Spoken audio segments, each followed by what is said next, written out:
Welcome back, everyone, to another Star Trek Picard Season 2 episode review. This time we're hitting up Season 2, Episode 7, titled Monsters. Before we get into the episode, I do want to address the fact that I got the episode name incorrect in my previous episode. I even re-recorded the whole damn thing once I saw StarTrek.com posted the name of the episode as 2 for 1, even though I thought it was 2 of 1. Well, it turns out it was 2 of 1. You can see here they got it wrong. They reposted a recap this week where they again got the episode title incorrect. So I'm not obviously going to go back and adjust my video because they got it wrong. I just wanted to let you guys know that wasn't an error on my part. I was following reputable sources. But anyways, on to this episode called Monsters. It could be called How to Stretch a Season from 4 episodes into 10 because that's pretty much where we're living at this point. There's a lot that happens in this episode, but not a lot that could have, not been spread out in other episodes a lot more cleanly and a lot more quickly. So we start out kind of where we left off in last episode, although not in the real world. We're in Picard's mindscape, although it wasn't really shown, so it was just kind of leading us to believe that. We open up, it's got this cool shot of a sun. They're obviously on a starship. I think later in the episode he mentions that it's his ready room. I don't know if this is the Enterprise E ready room or not. Obviously it's on a Starfleet looking ship. You see some Starfleet things, the Voyager era comm badge. You see some little decorations there that I think were some sort of admiralty or something to do with Starfleet. Anyways, you see some Starfleet iconography, which is cool, and a cell phone, which I guess is what they're using as tricorders this season, so I don't know if that was supposed to be a reference to a tricorder or not. But we see him talking to what turns out to be a therapist. He's still wearing the tux that he was run over by Adam Soong in, and they're going back and forth talking about some vague memory stuff. Picard's like, oh, we've been here 40 minutes. Actually, we've only been here 20 minutes. Just your typical average psychiatrist office type stuff, trying to dig into the deep recesses of what's going on in Picard's mind. This is the therapist. Not a great picture, but he is wearing a classic-ish Starfleet uniform from the end of DS9 and the First Contact and Nemesis movies, the gray one. He's wearing blue, so obviously he's supposed to be a therapist, a doctor, similar to, he reminded me a bit of Dr. Bashir here, that sort of thing. But, it is what it is. I don't think they're the exact uniforms. The stitching on the shoulders look different, so I think it's not an exact reproduction, but it was, nice seeing those episodes again. Then, inside the mind of Picard, he's having his therapy session, but also he's having a memory inside the memory. So it's not exactly to the level of Inception, but it's a dream within a dream sort of a thing, because his therapist tells him, well, tell me a story, and Picard does a real bad job of that. I should call him Jean-Luc, because there's going to be other Picards in this episode. So he starts telling a story. He's holding the sun. He's like, oh, once there was a queen, and the queen had fiery red hair, and also she was a female. Obviously trying to tell us that Picard is terrible at storytelling, which, to be fair, historically in TNG, Picard has not been a great actor. He's not been great at storytelling. He's been interested in stories, but he's never been good at it himself. So I guess that is a character trait that's kind of been baked into Jean-Luc, but it is what it is. I think it's a little on the nose because we flash back to seeing Picard's mother here playing an elf. Basically, she's dressed up. They're doing some sort of cosplay game when he was a kid. And I think the red hair thing was purely because they wanted to imply that Picard is into redheads, aka Beverly Crusher, because his mom was a redhead. I don't know if that's the case, but it seemed a little on the nose to me. So it ends up, the story goes wrong. His mother's like, oh, there's monsters about to attack.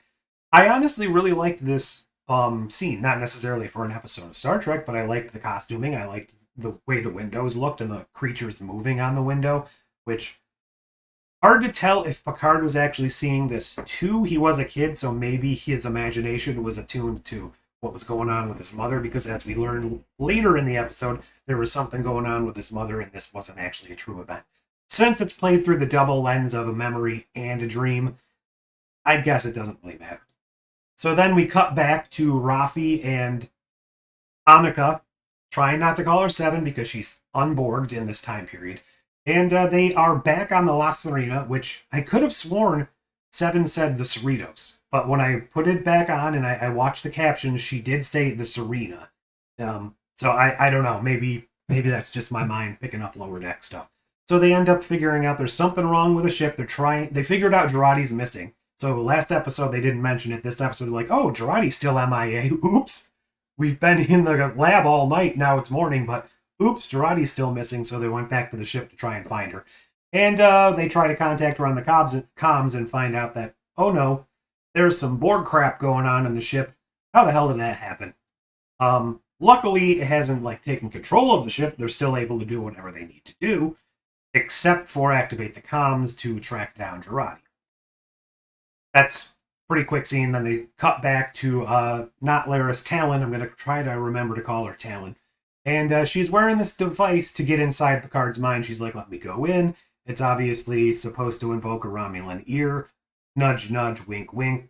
They've been doing that the last couple episodes. That'll come back into play later on.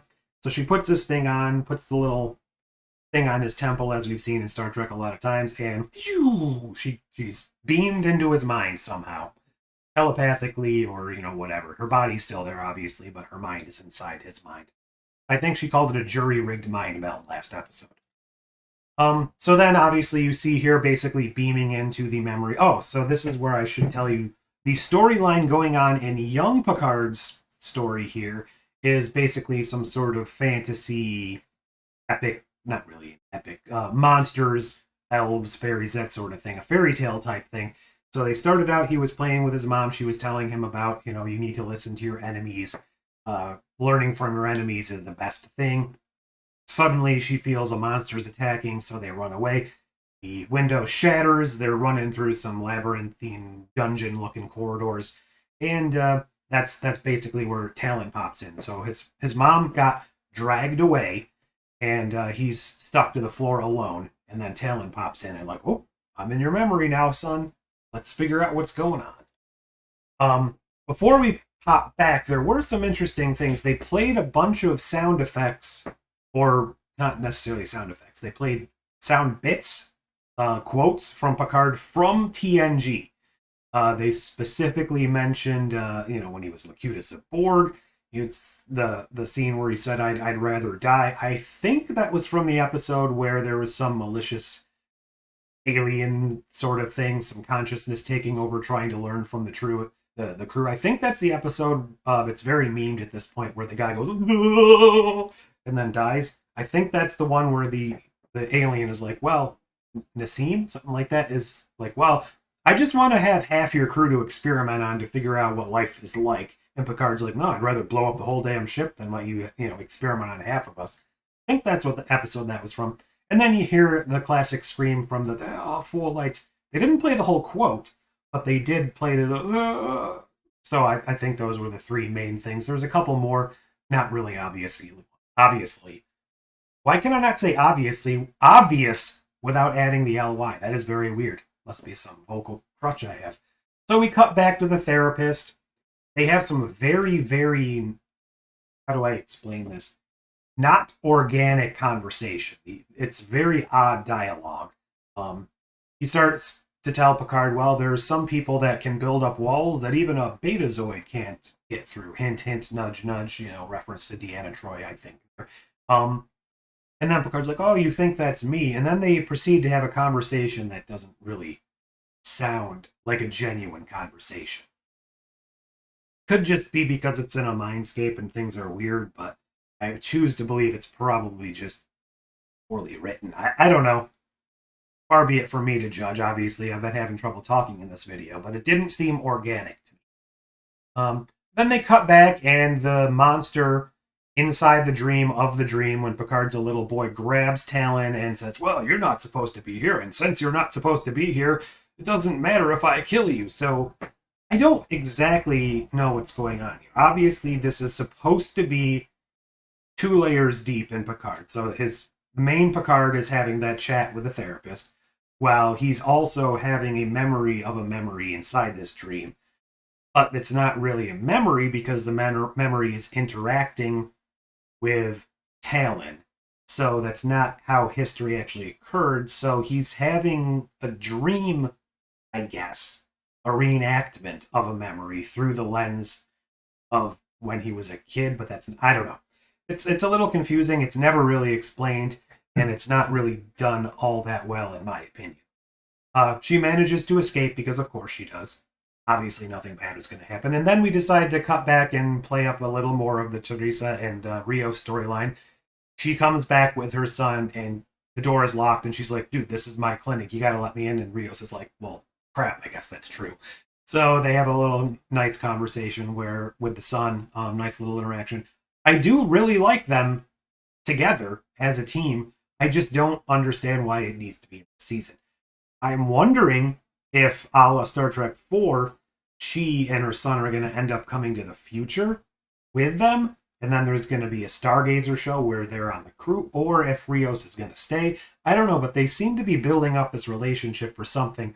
I hope it's not just so that they die and he can be all miserable next season because they're dead, but we'll see. I do really like them as characters, so if we could see them in something that actually seems like it matters more, I would be happy. So he comes in and explains the whole thing that he's from the future. He's not an alien. He's not from space. He just works there. Basically, the quote from Kirk from The Voyage Home, as I mentioned before. A lot of callbacks to the time travel episodes. That was pretty on the nose as a callback. I think most people would have noticed that. But this is where it gets a little weird. Well, the whole thing has been weird, so I guess it doesn't start here. So he contacts Rafi on the La Sirena. Doesn't actually talk to her, just says, Rafi, there's some unstable crap going on in Picard's head. We need a stabilizing thing. Doesn't really even explain what. Literally a second later, he turns around and she just beams this thing to him. Okay. Fine. I think this is supposed to be concurrent to when they just figured out there's Borg stuff going on the ship, so I guess they had a minute there. Beams this thing to him. He gives it to Teresa. Says, well, I'm not a doctor. You're the doctor. You need to operate this. Why? I mean, I feel like he would have a better understanding of this than her. I get that she's a doctor. If she was actually doing doctor work, that would be fine. But as we find out, she basically just holds it up to Picard's head, and then it works. It's fine. It's all over. It's like, oh, you fixed him. Good job. What? What was the point of that? Then we cut back, and apparently there's cameras showing that Jurati came back to the ship and infected it with Borg technology. I don't understand if she was able to do that to the ship, why she wouldn't also be able to remove, delete, fix the logs. Maybe she wanted them to find this, is all I can think of. That is what it is. Then we cut back to the two parts of Picard's dream merging, or whatever you call it. I'm just going to call it a dream because I don't know what the hell's going on.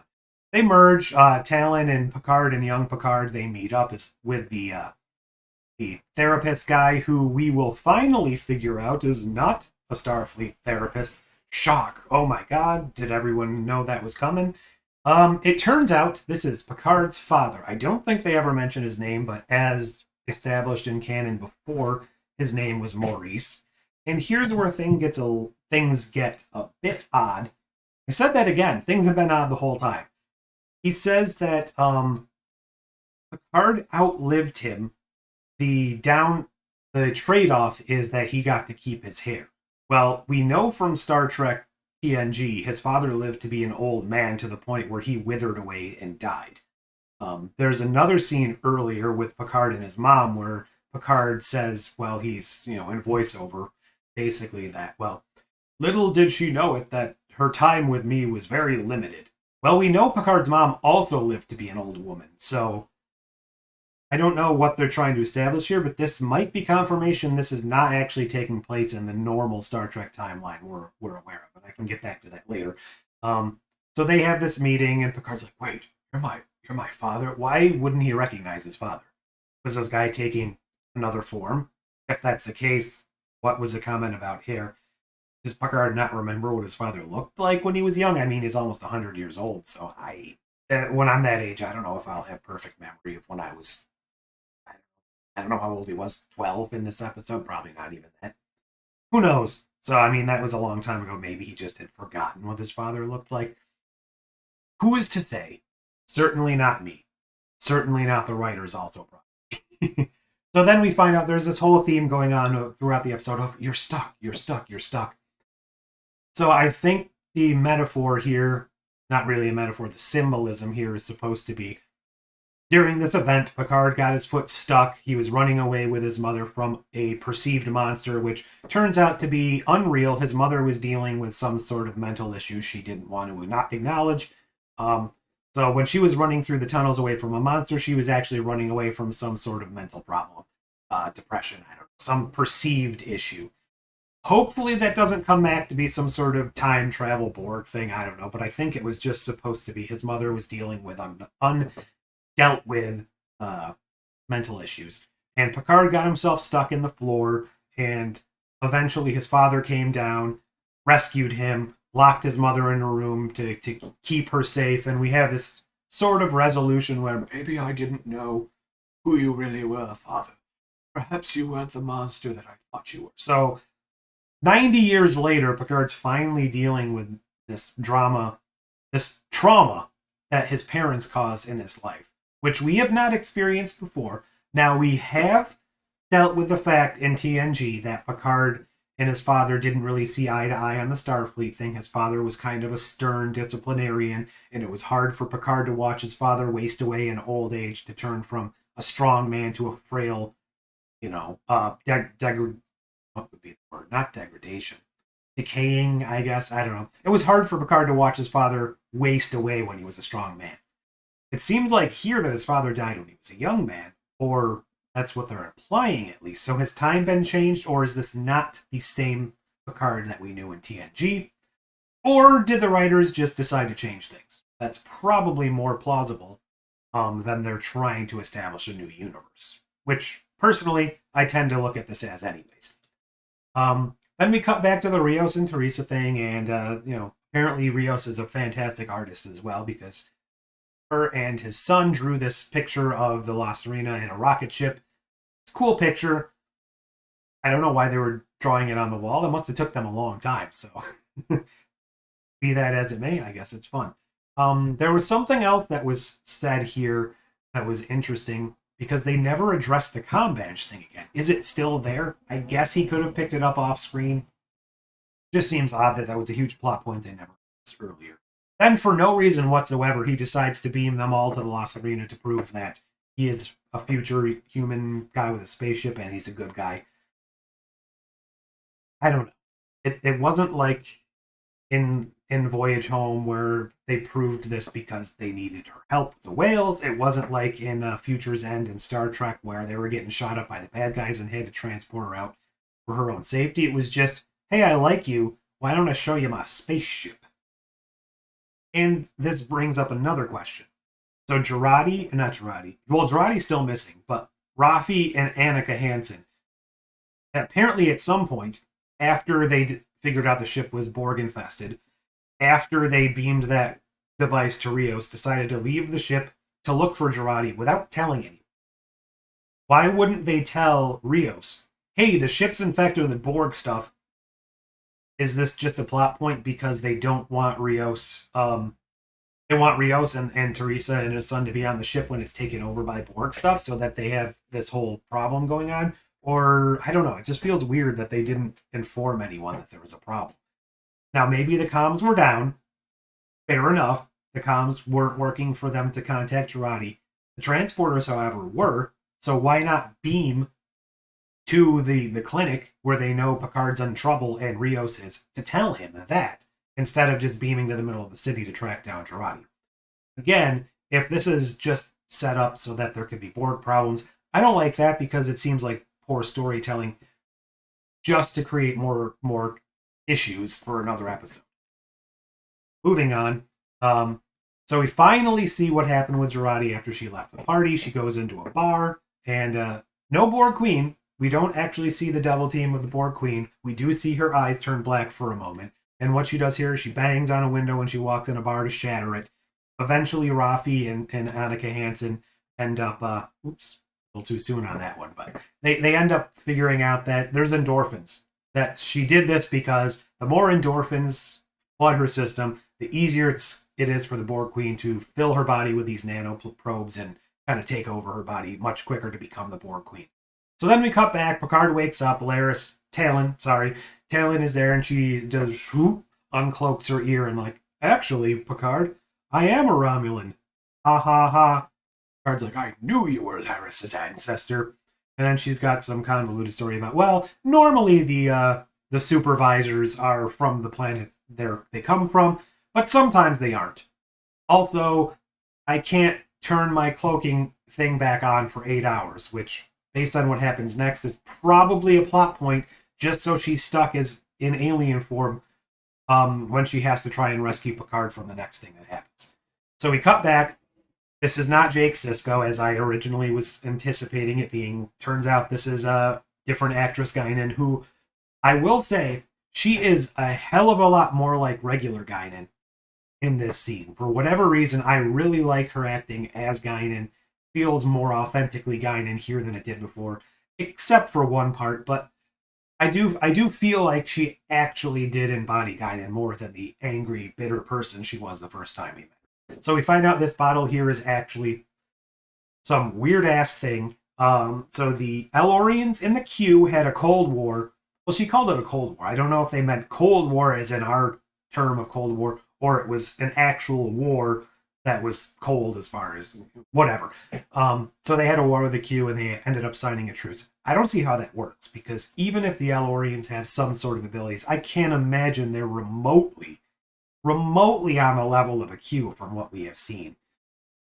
Maybe the Q didn't want to wipe them out, but it just seems weird. So they had some sort of truce over a bottle. We find out the El-Orians put all of their mystical abilities into food and drink. That's how they see the universe, as music through food and drink.